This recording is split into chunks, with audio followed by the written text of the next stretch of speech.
So we are going live.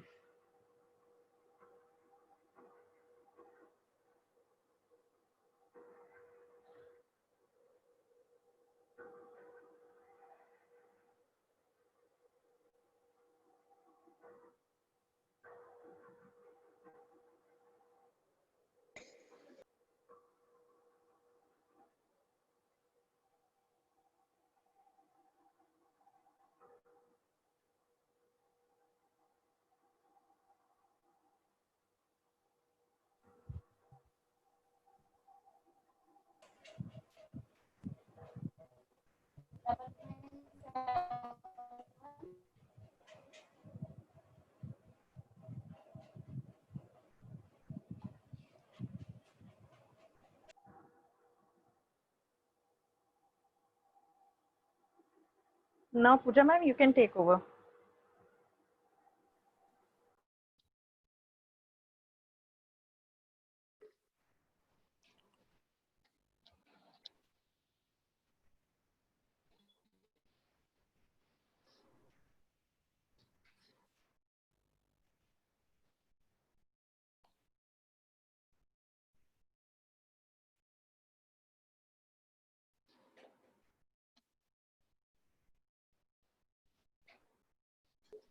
So are we waiting? Should we go?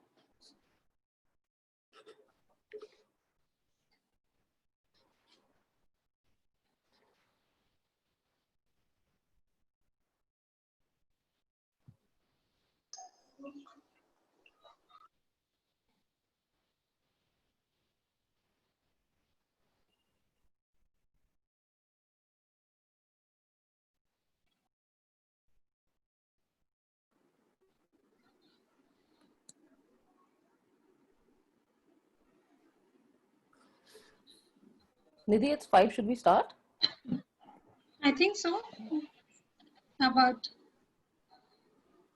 Yes, you can start now. All right. Thank you. Thank you, Nidhi, so much. Good evening, everyone.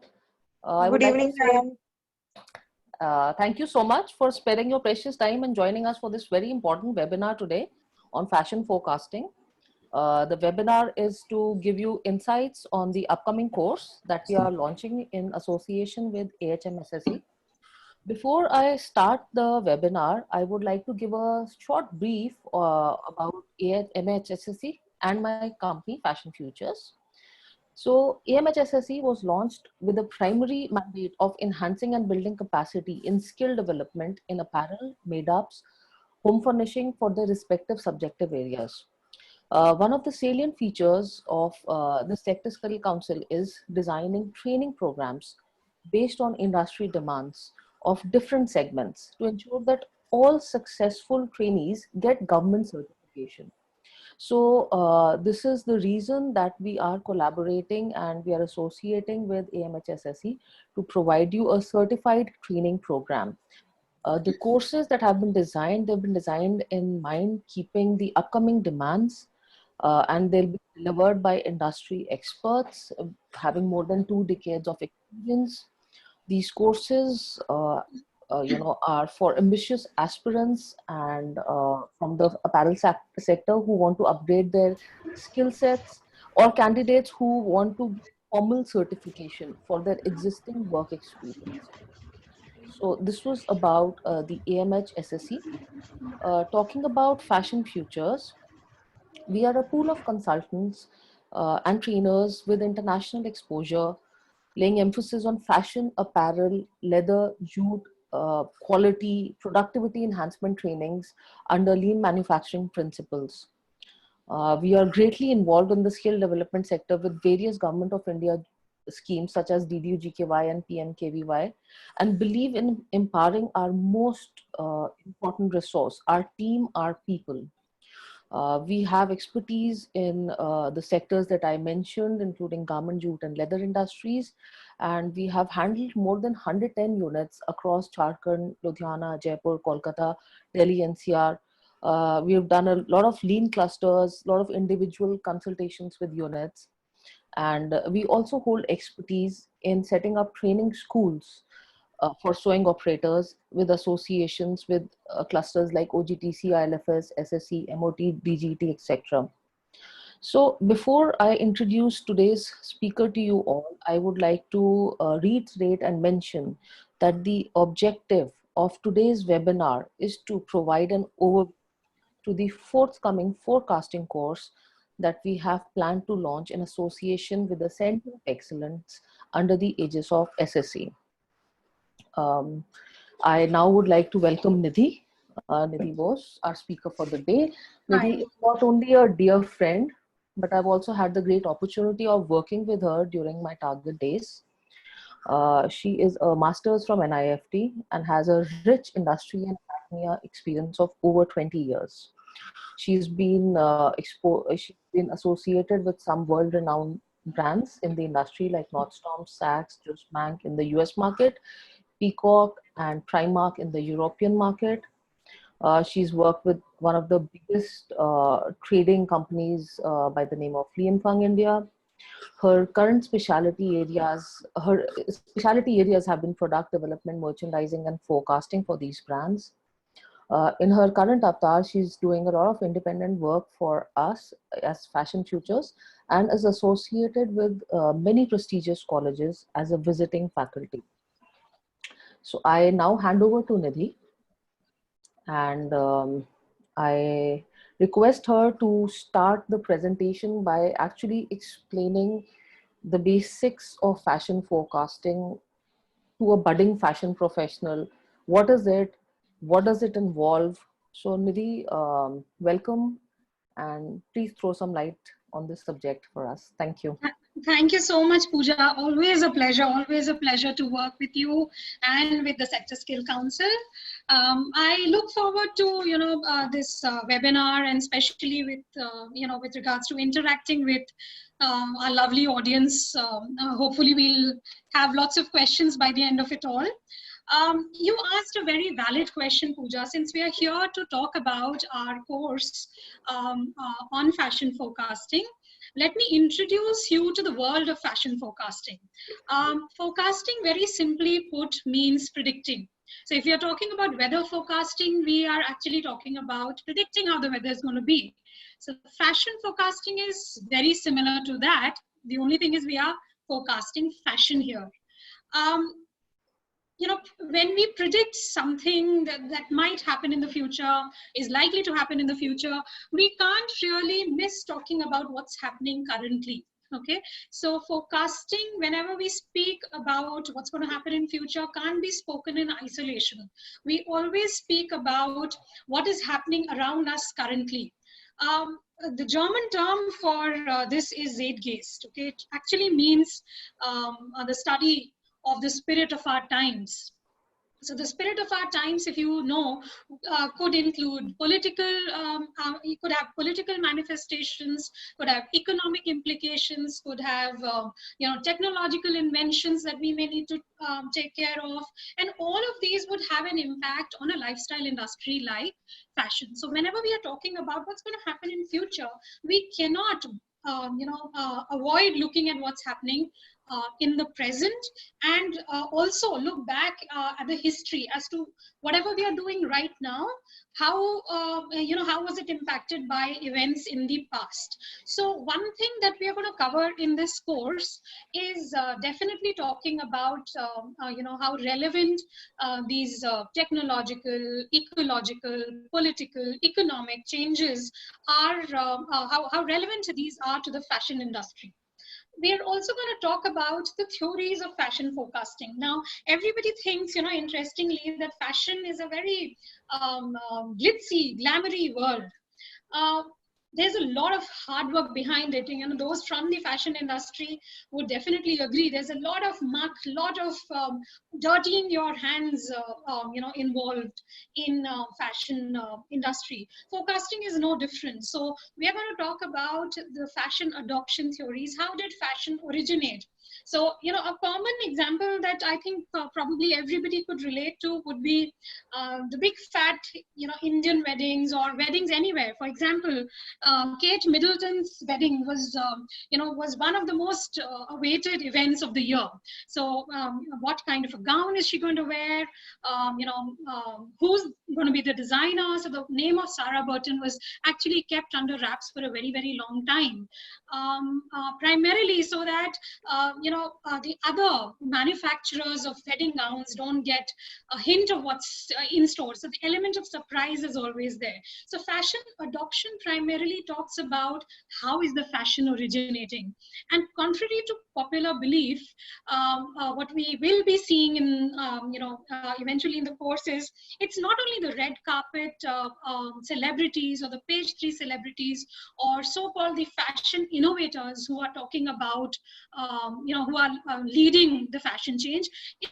Fashion could actually originate from consumers like you and me, and that's a very interesting theory about fashion forecasting.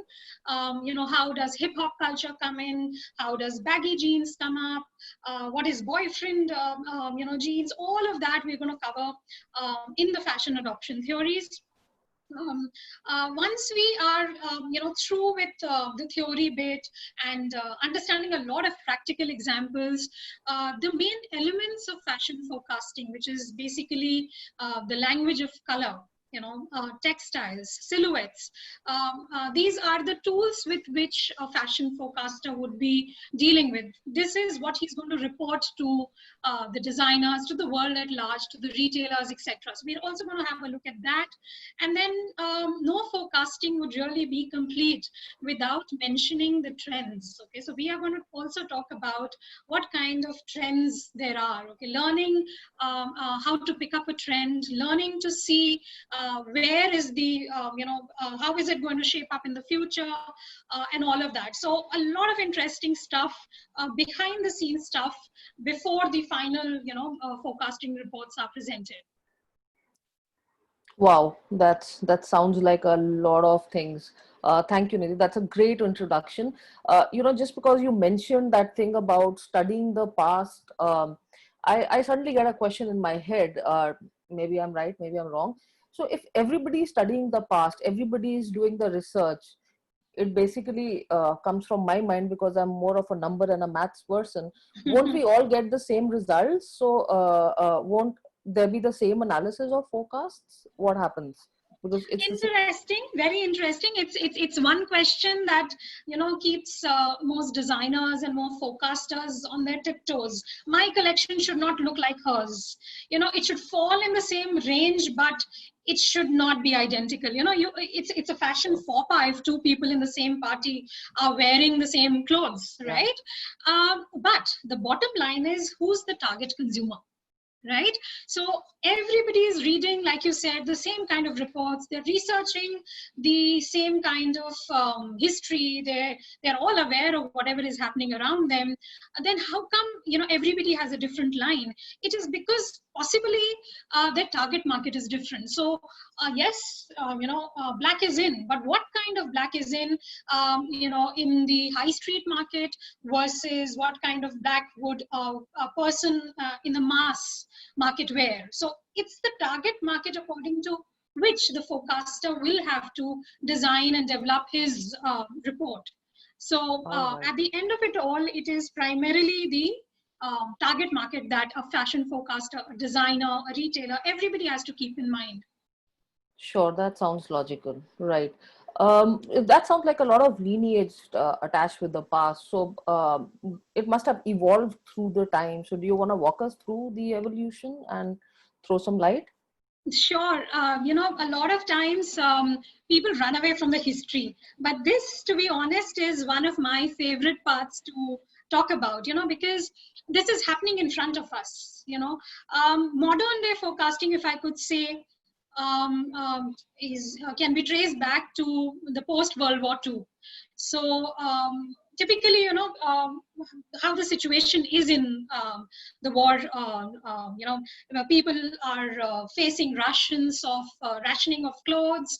There's not enough scope of doing a lot of frivolous fashion, or a lot of makeup, or for that matter having oodles of fabrics, and you don't have that luxury. So after the World War II, got over, that's when the likes of Christine Dior, Coco Chanel, the designer, as we Big like to names. call them, Yeah. they emerged. And a lot of focus in the 50s till about, I would say, about 1980s was always on the fabric, because a lot of man-made fiber was developed, during this time for lack of availability of cotton. And we also started developing a lot of interest in color. And like I said, people were so bored of wearing straighter cuts and, clothes or garments made with stricter, silhouettes, that a lot of play was done in even silhouettes. So the focus till about 1970s, 1980s in forecasting was primarily on fabric, color, and silhouettes. If I may add, at this stage, it was primarily a push system that we were seeing. Designers were designing and they were literally pushing whatever they were designing to the consumers. The consumers were all ready to lap up. They had seen the severity of the World War II, and they were ready to lap up whatever interesting, nice, new stuff was being presented to them, something that would make them feel nice and, the back to normal feeling. Okay. But slowly, with the advent of internet and, when things started getting more and more normal, there was more consumerism, more money in the hands of the people. Somewhere the consumers, started pulling, the ropes, as if I may call that.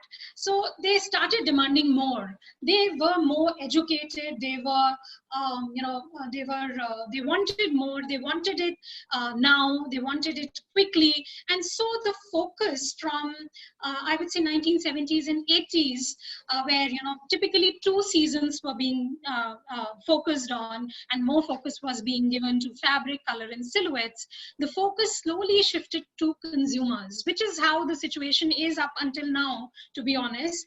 We are still reviewing the consumer shifts. What is it that the consumer wants? What is his lifestyle going to be like? How is the cultural impact on the consumer? What is he reading? What is he watching? What is he wearing? Where is he traveling? What is the holiday spot? So all of that.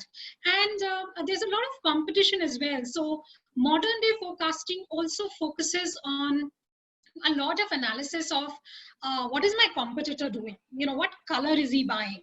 What is the price range that he's keeping? Where is he sourcing from? What new fiber are they working on? So it's a lot of tab on, like I had mentioned a little while back, whatever is happening around us now. So the focus from then to now is very different. Nidhi, you have mentioned two very strong words, two sentiments. You've evoked sentiments. And before I ask my question, I'll also invite participants to please feel free and put your questions in the chat box so that we can take them up as and when we get time.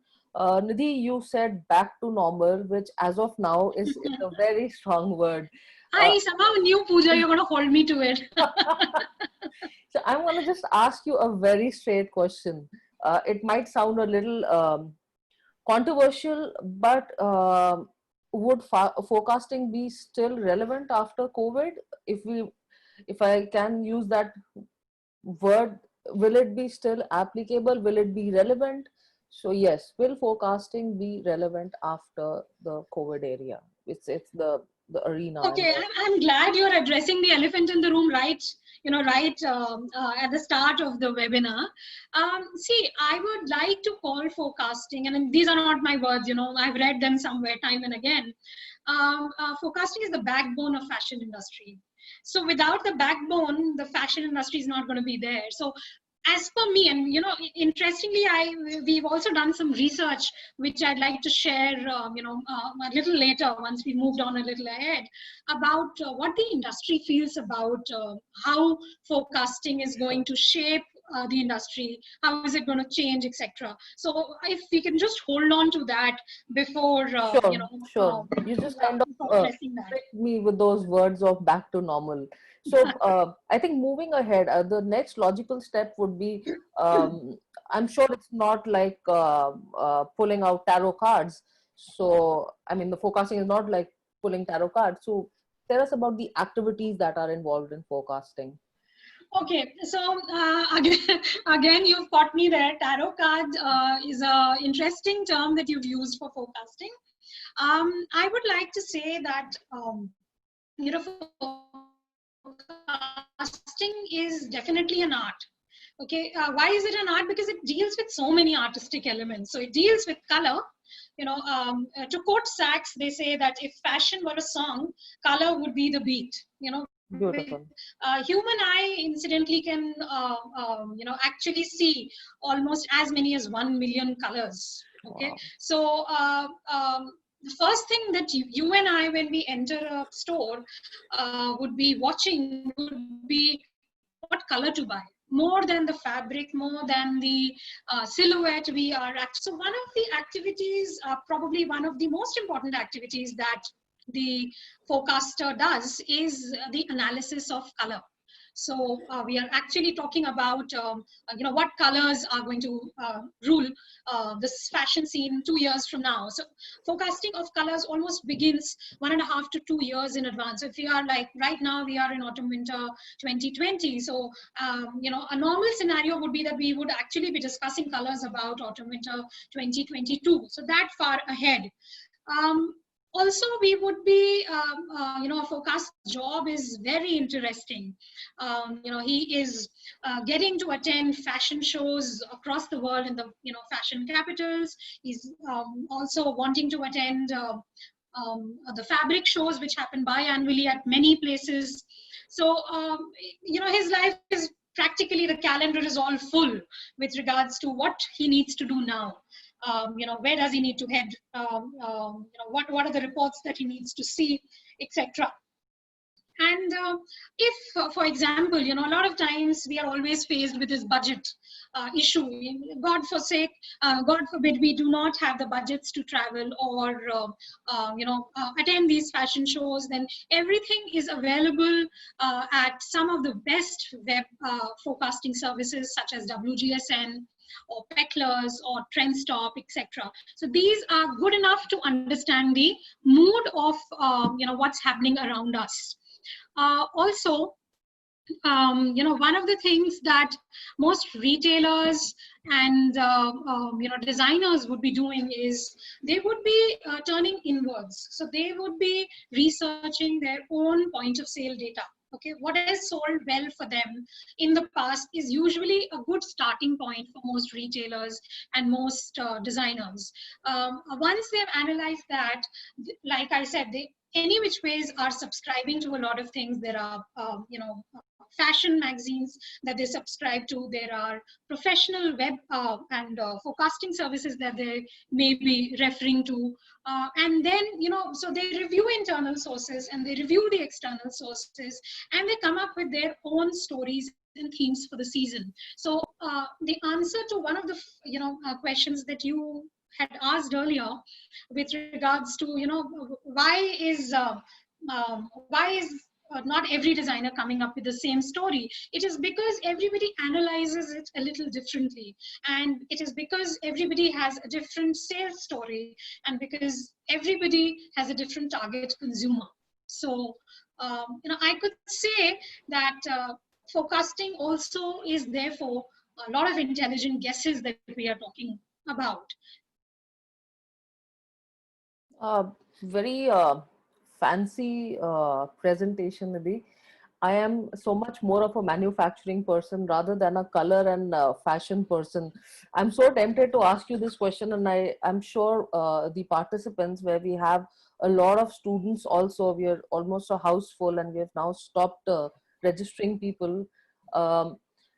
Can we learn this? Can we acquire forecasting skills if we are as basic as a person like me who's into manufacturing? I'm so tempted when you're telling me I'll get to see the buyers, I'll get to travel the world. I see such colorful slides. So it's a very good different world. So do you think it because you said it's art, right? And art and science, but yeah, art, it's always a very, it's a question which is very difficult to say that, can you be a poet? Can you learn to be a poet? Or similarly, so can you learn and acquire the forecasting skills? Okay, I hear you, Pooja, and I do understand your apprehensions, or possibly the participants' apprehensions on whether they can learn these skills or not.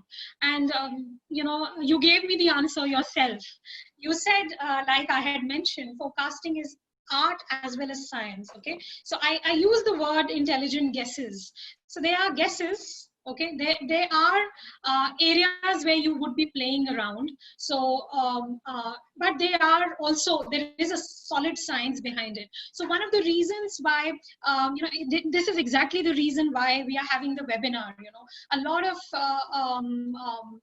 people may feel that forecasting may not be their cup of tea because they are not very creative or they are not very artistic. Well, this is something that you can slowly over a period of time train yourself to learn. You can train yourself to watch what's coming in, how is the trend going to change, how soon is it going to change, because a lot of times fashion or is dependent upon the right timing. So you can actually train yourself to do it. And like I said, when you go back to your own store and you go back to your own data, or you are researching your consumer and you're talking to your competitors, that is a lot of intelligent input also that you are generating. So forecasting is a beautiful amalgamation of the art bit, your creative side, as well as your scientific side. So I'm sure, with a little bit of training, a little bit of hand holding, most of us I can have hope. do I have hope. wonders. I have hope. For sure, for sure. Okay, Nidhi, the chat box is buzzing with a lot of questions. Do you think we could pick up a quick two, or do you want to continue and do it at the end? How do you want to go about it? Uh, Do you have, if you want to, pick up a few questions? let's do that then, in case we have. Yeah, we do have the time. Yes, why not? We have the time. Let's pick up a few questions, and then, because there are a lot of questions popping up. Sure. Okay, one nice question, which is very relevant in today's times again, from Abhishek Singh. He's written, just curious to have your view on how would AI play a role in fashion forecasting? How is it going to change the work of a fashion forecaster? Okay. So, Abhishek, hi. Thank you for your question. Artificial intelligence is a very upcoming and a very well read stuff on fashion industry on the whole. So we are seeing a lot of intervention of artificial intelligence in retail. Now, some firms have also started doing, a bit of forecasting research basis AI. Okay, there is this wonderful firm that is doing some great work in India by the name of Stylumia. I'm sure those from the industry would have heard of it. They're doing some wonderful work on AI and integrating the data. So they're doing a lot of consumer research. They're doing a lot of research on the what is happening on the retail front. If we look at already established forecasters such as WGSN, they are also actually taking inputs from chatbots and from the actual artificial intelligence service providers with regards to what's happening on the fashion scene internationally. So AI will have a big role to play. Machines will have, I think, in general, a bigger role to play in the entire fashion industry, and fashion forecasting is definitely not going to, be left without any intervention. So just add a bit here again, if I can, Nidhi. Just adding a bit here with AI, the basic principle is about the machines learning, the machines adapting. So what we are looking at is, with fashion forecasting, as Nidhi has previously mentioned, we are building platforms. So once the artificial intelligence is exposed to that level, it'll keep on building based on the research, based on the POS sales. There is a lot of statistics that one has to go back and refer to, and I'm sure AI will have a lot of good inputs there over a period of time. But yes, essentially we've been repeating this over and over again, that forecasting is an amalgamation of both art and Art and science. So science, science right? is a bit where we look forward to receiving good inputs from AI and the others from the forecasters themselves. One more quick one, Nidhi, before we Sure, move on. sure. Uh, Soumya is asking us, does fashion forecasting have to be according to mood or cultural? Yeah, sorry, could you repeat it? Yeah. Uh, does fashion forecast have to be according to mood or cultural? So I think she's basically asking, is forecasting dependent on mood, or is it more to do with cultural aspects of a region? Maybe, yeah. It is, you said asked us that question, right? Yeah. So, This is from I'd Soumya. like to say Yeah. forecast. Sorry to get the name wrong, Soumya. Yes, it is. It should be actually mood, cultural, economic, technological, innovation, everything. So it should be. I can't say how much of. I can't give you an exact percentage of should it be more mood dependent or should it be more cultural dependent. But like we said, it's if you could say it's a pot boiler of a lot of things. So it is not only mood, it is not only culture, but it's a lot of other things as well that you have to keep in mind. What is the mood of the consumer? What is the sentiment of the consumer? How is he being culturally impacted? So the mood of the consumer right now in these pandemic times, if I were safe to say, is be conservative. Okay, but the cultural impact is, I'm turning back to my roots. So maybe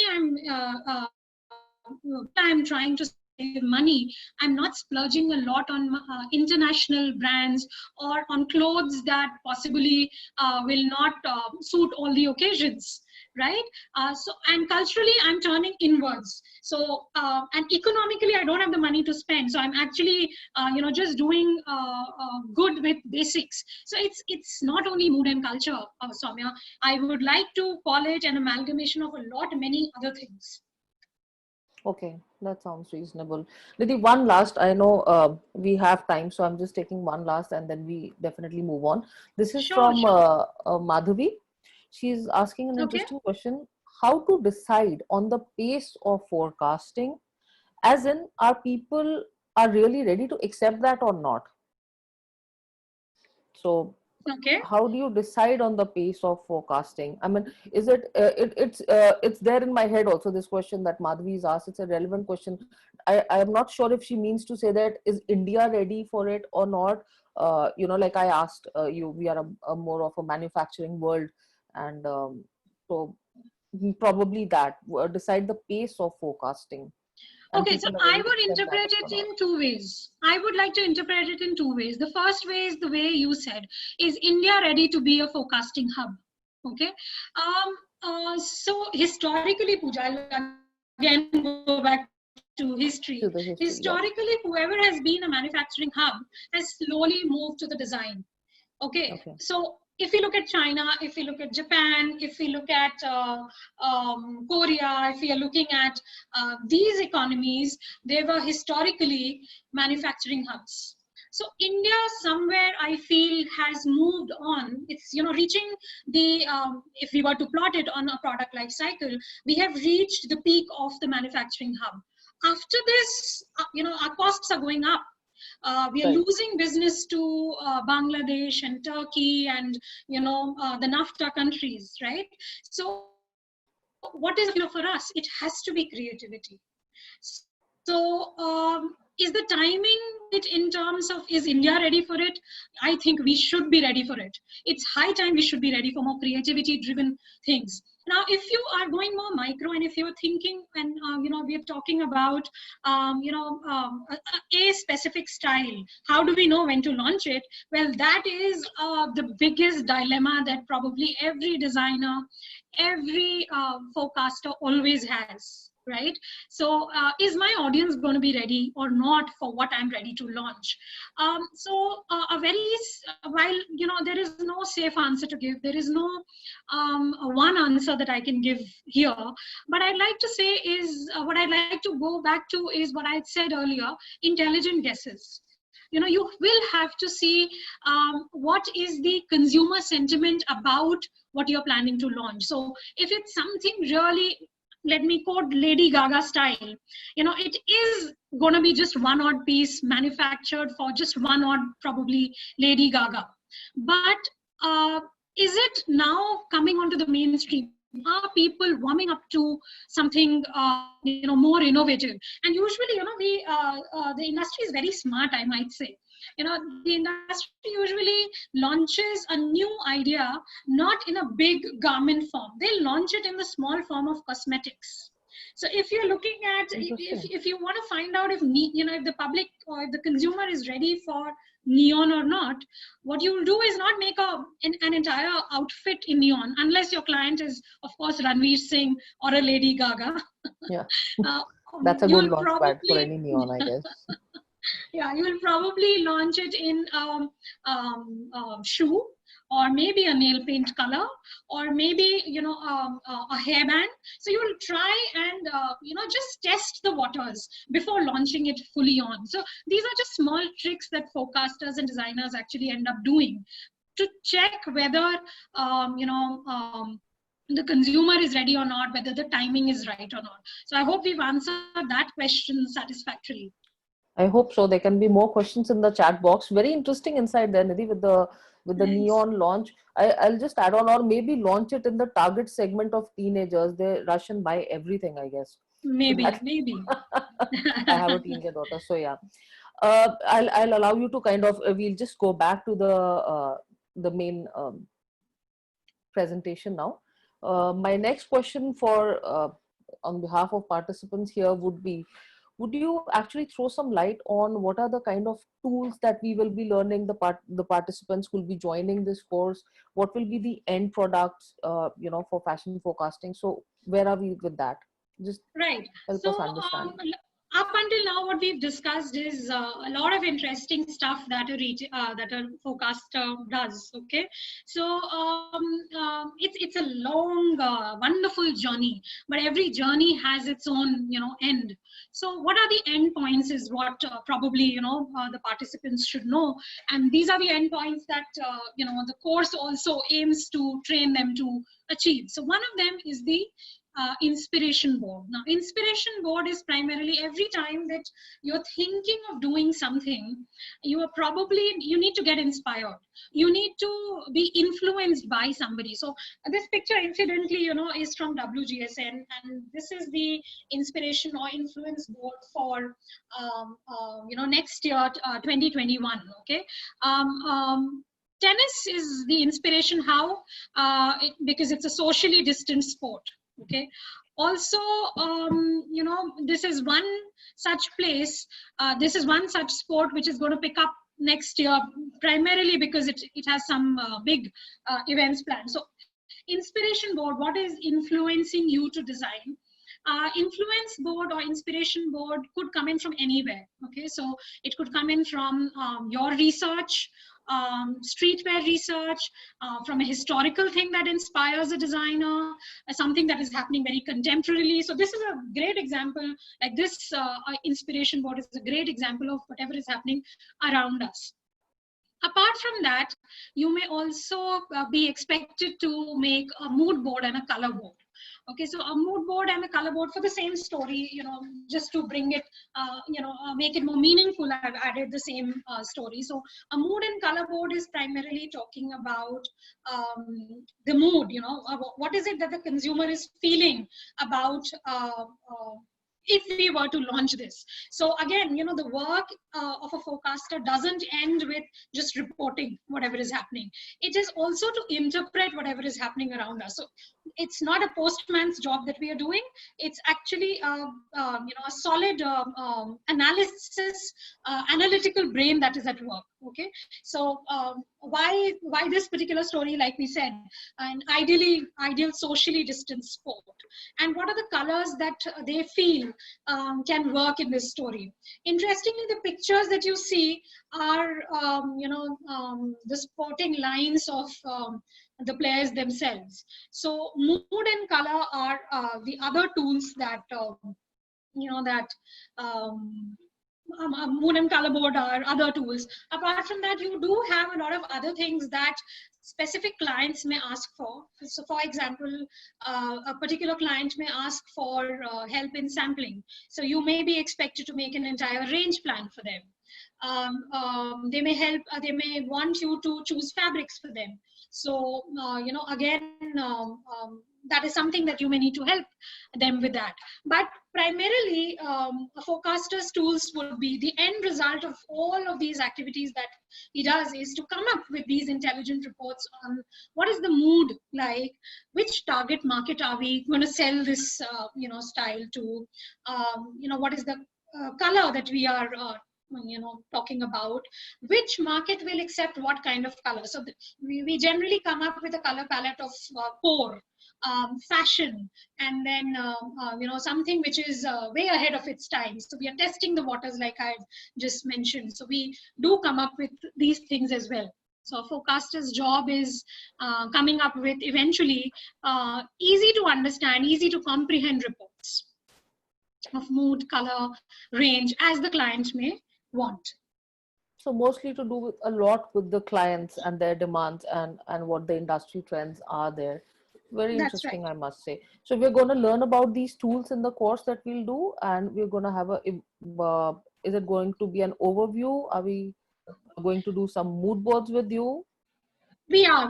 That's the plan. A lot would depend, Pooja, also on the batch. How easy is it Sure. for them to grasp the concept? But yes, that is the plan. Brilliant, brilliant. Nidhi, again, one very important question. I think we were talking about the survey that you had done. Right. It's a repetitive thing. We've just talked about it, but can you elaborate? We as India we are a manufacturing country. I'm a lean manufacturing consultant. We see so many manufacturers. We get tech packs. We have intrinsically, historically, just copied those things, and we've never we've had designers. I do not have any doubt on the vast talent pool that we have here in India, but I mean, what is the scope? And share those details that with the survey that you had conducted about our readiness and the relevance of this scope, and the various aspects of forecasting in India. Okay. So, while we were thinking of launching this program, I thought it would be a great idea to do an online research of the way forecasting exists in India. A lot of times we hear, especially in the domestic retail brands, that forecasting is more a myth. We end up following whatever our Bollywood heroines are doing, very simply put. So I really wanted to understand, is that the feeling that most of us have about the Indian industry, or is there, like you said, is that a myth, or is there some truth to it? So what we did was we did a pan-India research, primarily to understand the forecasting systems as they exist in the Indian fashion industry. So the respondents were primarily from brands such as Aditya Birla Group, Raymond, online brands such as Paytm and Myntra, and the smaller brands as well, such as Indian Tribal House. And the total responses received till about yesterday was about 127. So I would like to call it pan-Indian because the scope of research could definitely include many more, but this is kind of suggestive of what they had to say. We had a range of questions which we had asked, which ranged from do they feel that whatever has been forecasted, do they find it relevant, and how accurate do they find it mostly. The questions also ranged from what are the methods that they're involving to forecast. So are they only relying on their internal data? If yes, then what is the internal data that they're relying on? Or are they also subscribing to the services that we just spoke about? Are they traveling, etc.? So it included a lot of those questions, and I would like to share some interesting insights there. So this question was primarily on the external sources of forecasting for the Indian industry. So where they were given a lot of options, and there were some other options as well, that they could choose from. And a whopping close to 43% people said that even the Indian brands depend upon international forecasting websites. And if they're not depending upon international forecasting websites such as WGSN, they are depending on the internet research and the catwalks that happen, fashion shows that happen the world over. Again, an equal number said they are referring to reports from specialists such as Pantone or Pecklers or Trendstock. Some of them said, it is mostly sent from the buyers, which is usually the case with export houses who are also doing some manufacturing work for the domestic market. But like I said, they are depending a lot on the international forecasting websites. The other thing that I wanted to ask them and wanted to understand was, what are the internal systems that they are referring to when we talk about forecasting. So again, if you see, this was a multiple choice question, and almost everybody, 100% respondents said they are doing a lot of consumer studies. So the next time that you are giving your number to a retailer, they're actually using that data, of what you've bought and analyzing those numbers very, very carefully to tailor make their range. So consumer study seems to be topping the list of their internal sources of forecasting. Apart from that, they're heavily depending also on their point of sale data. A lot of them feel competitor study, what the competitor is doing is also very, very important for them. Okay. Own intelligence, gut feel is somewhat important, primarily because they have been, in the business. Some of them have been in the business for a very, very long time, and they've understood the mood very well. So this was, some bit that we did. Most of them also felt, I must share this with you, most of them felt that over a period of time, their forecasting timeframes have really changed. So when I was mentioning that color forecasting literally begins from about 1.5 to 2 years in advance of the selling season, for the domestic market, this might be just before the selling season also. So we may be looking at a period of 3 to 6 months, or even sometimes lesser than 3 months for extremely high fashion, products. So the forecasting time frames are also changing, primarily to get the consumer what he wants as quickly as he wants it. This is so amazing, this deep insight. I know you want to carry on with this survey and kind of, let it grow, because the questions are so relevant and will be a very good base for our forthcoming course. It's a good. Nidhi, I am receiving a few questions because we are live on Facebook also. May I interrupt you and take one question? That's it's quite an interesting question, and probably a lot of participants would want to hear about it. Okay. And we have should I just interrupt you? Yes, please. Yeah, because we were talking about COVID, and I really want to talk about some interesting insights about the forecasting. About the research that talked about what happens to us post the COVID scenario. Okay, so I have tried to sum up the responses in 3 major headings. So this is what the industry has to talk about post COVID. How is the forecasting scene going to evolve? So 3 possible outcomes are going to happen with regards to product design, with regards to forecasting techniques, and with regards to sourcing and manufacturing. So with regards to product design, in answer to one of the audience questions, we had said that it's not only the mood that is relevant, but it is also culturally, also economically, what is it that the consumer wants. So there is a very distinct shift that the industry feels from buy and throw to buy to keep. Okay, so fast fashion is, as most industry would like to believe, on its way out. The idea is to create as much and as many durable products that last longer. So sustainability, relevant products, responsible products are the buzzwords. And these should be the takeaways from even this webinar for people from the industry. Also, local crafts will gain more importance. So there has to be an industry shift towards promoting your own craft. Maybe the government of India can push through this even more, wherein Make in India, Skill India kind of programs may help us there. In line with whatever the industry also feels.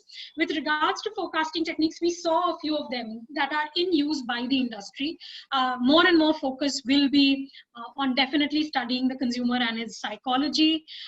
Social media is playing a huge role wherein you have to catch hold of the trends that are there in Snapchat, in Instagram, and Facebook, etc.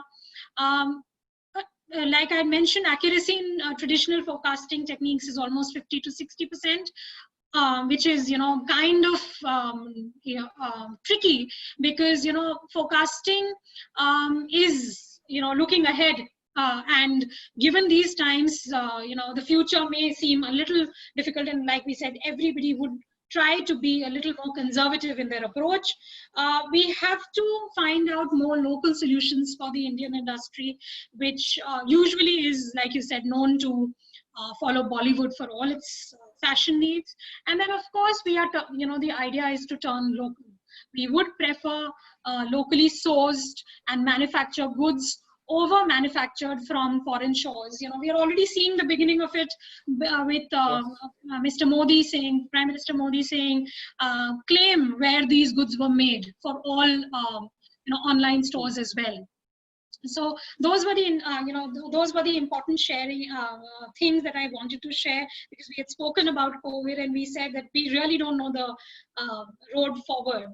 The road forward is very clear, Pooja. It's only the techniques that are changing, but forecasting, like we said, is here for a long, long time to stay. So over to you. Thank you so much. Thank you so much. I think this is very positive, different, but positive. Yeah, because it's not gonna end, and it's always good to hear something so positive. Nidhi, thank you so much for an extremely insightful session on forecasting. I'm sure all our participants have thoroughly enjoyed. We've been Facebook Live, so I have a few questions there. But please accept my thanks for doing this so brilliantly. At the same time, I am extremely pleased to announce that we are launching this course of fashion forecasting in association with the Sector Skill Council on the 29th of August. We'll be sending out the details after this webinar is over through a mail. There are basically 8 sessions of 1.5 to 2 hours each. And I really encourage students and fashion enthusiasts to join this course, upgrade their skills, enhance their career opportunities. So yes, and we also had announced previously, if you are a participant in the webinar and you fill up the the course details when you register for it, there's a special discount for people who have attended today's webinar. So we are almost there towards the end, and Nidhi, I'll pick up a few questions. Sure. The screen is showing some FAQs for students and participants who are keen to join the program. Meanwhile, I'll just go with the questions and encourage, if there are a last couple more that you want to ask, please drop your questions in the chat box. Nidhi, this is from Facebook now. Okay. What is the best forecasting site for students? And how fashion forecasters come to conclusions that this particular color will be the Pantone color of the year? Okay, so part 1 of the question was which forecasting websites? For students. For students. So, I have been teaching, like you mentioned earlier, I've been associated with a few universities and a few independent colleges. And most of these colleges have student, tie-ups with companies such as WGSN. If that is not happening, then the easiest way to find out is, subscribing to whatever free materials these companies would have to give away to the students. Also, I know for sure that WGSN does have a biannual, meet with the industry, keeping the student community in focus, and they do have these, for predictions for the future. So WGSN, like we said, following a few blogs of Trendstock, Pecklers, etc. There are lots of informations that are available. I mentioned Stylumia earlier in my conversation, but Stylumia is primarily it has some excellent blogs, but apart from that, it doesn't really have relevant information on colors, etc. It's more an in-depth AI, artificial intelligence, more data-based research that they do. What was the second part of the question, Pooja? Yeah. So this says, how forecasters come to conclusions that this particular color will be the Pantone color of the year? Okay, so it is usually, like I'd mentioned, color forecasting is the first step, to the entire forecasting cycle, which is done almost 1.5 to 2 years in advance. And this is usually done in a workshop kind of a scenario in Paris, where the industry leaders, be it the designer, be it other lifestyle industries, interiors, fashion, food, all of these, the leaders of them, they get together and they discuss. So it's like a huge brainstorming session that happens, and they come out with palettes. Now, we may say that colors which would work well with interiors may not work well with fashion, and they may not work well with, let's say, automobiles, and they may not work well with, let's say, the food industry. So each of them then interpret their own palettes. So it's a very long drawn process which makes them come up and come out with an entire color palette. Now, out of that, they usually like I said, make an intelligent guess with regards to which color they think will be most liked by the people around them. So apart from having palettes of brights and pastels and neutrals, they also divided it into core, into fashion, into testing, right? And then they pick up the color which they feel, it is their gut feel, but there is, like I said, a lot of brainstorming as well, which has happened behind the scenes to come up with an intelligent guess. Okay, thank you so much. That was well answered. I wasn't aware of this fact, honestly. Couple of things. We are now just 2 minutes left, and I want to stick to the timelines. But my chat box still has loads of questions. So I'll request the participants to send us emails and we'll get back to you on the questions. Secondly, please fill up the feedback form. The link has been shared on your screens.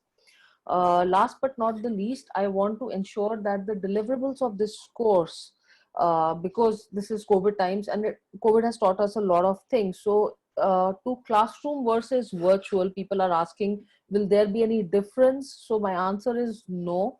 We are already conducting a lot of virtual classes, and I don't see any difference. And I think Nidhi can obviously add on some bits if she feels like.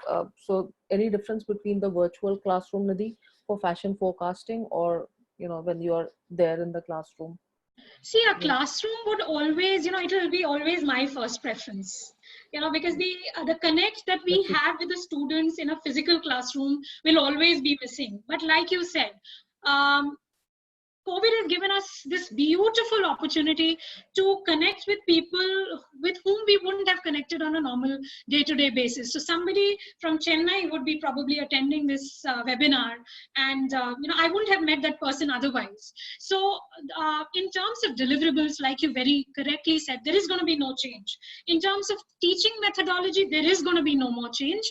And in fact, it's going to be even more interesting because, a lot of times these days, the classrooms are more in interesting because we just go online and we start researching right away. So if at all, it's going to be, a more open world that I'm looking at. Brilliant. Thank you so much. Last question for the day before we sign out and say thank you, Nidhi, once again. This is Dr. Roy, Dr. Satyaki Roy, if I'm pronouncing it correctly. A very relevant question because we were also talking about moving on from global to local that you said with Prime Minister Modi speaking for, Make in India, right? Yes. It's a very vast topic, but I'll see how quickly, Nidhi, you can answer this. How can Indian fashion forecasting companies or forecasters help to evolve Indian handicraft? So how can Indian fashion forecasting companies or forecasters help to evolve Indian handicraft? What should be the initial framework for that? There's another part to the question, but we don't have time, so I'll probably go back on email on that. But if you can just answer the first initial thing for us. Okay, that's a really deep question, Mr. Roy. Yes. I must say that it's a very deep question and possibly a very relevant one as well. Okay, so far I would like to say this to you, Mr. Roy. Our Indian handicrafts have been made popular primarily by film stars and celebrities. So you would see a Judi Dench wearing a Lucknowi embroidered kurta. And we'll go all gung-ho over how beautiful the Indian karigari is looking, right? But we really need to move forward. With regards to the framework, to be honest, I don't have an answer to that. The initial framework would be that the Indian designers, such as Ritu Kumar or Narendra Kumar, they are the ones who have done their bit in reliving or reincarnating the textiles and the cuts and the silhouettes of the Indian scene. But a forecaster's role should actually be much more. So if you're talking about forecasting specific to India, we should definitely include those forgotten arts into our mainstream fashion scenario. But are we doing it? Is the industry doing it? I think we are far from that. We should be doing it. Yes, the initial framework should be that we should definitely see more and more people of influence. I would want to call them, not definitely celebrities or page 3 celebrities, but people who could influence the fashion scenario in our country, and therefore even beyond the boundaries of the country. So the initial framework would probably be that we should be a little more open about it, that people who already have a voice in the fashion world should start adopting it and should start showing it to the world. Personally, I would feel that, and this is completely my personal opinion, that we should actually be picking up dyeing arts, okay, and we should be bringing it to our students. For example, if we are talking about researching, why research on whatever is happening in the West? Why not pick up a dyeing art of India, and then having that as the theme of our annual design awards, and making the students work on that. So like who we are teaching right now are the frontline runners for tomorrow. So passing the baton to them, is one such step that I personally would feel would work wonders. What a beautiful idea. That's actually a brilliant idea. Thank you so much. On that note, thank you so much, Nidhi. Thank you, Pooja. Thank It's been a pleasure. All the participants for joining us and sparing your time on this weekend. Happy Ganesh Chaturthi to everybody, and I look forward to getting your feedback. So thank you so much. See you soon. Thank you. Bye bye.